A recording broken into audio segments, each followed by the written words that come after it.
मेरो रायोको सागहरू आज चाहिँ वेदर पनि पानी अलिअलि पर्दैछ, त्यही पनि यसो भिडियो पो बनाउनु पर्यो भनेर यसरी देखाउँदैछु।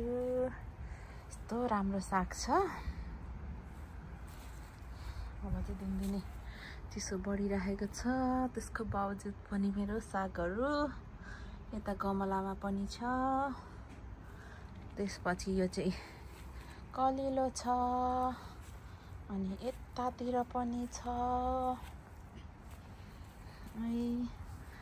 कस्तो राम्रो छ सागहरू।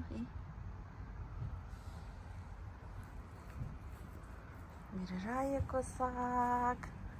अरू यता पनि रोपेको छु गमलाहरूमा।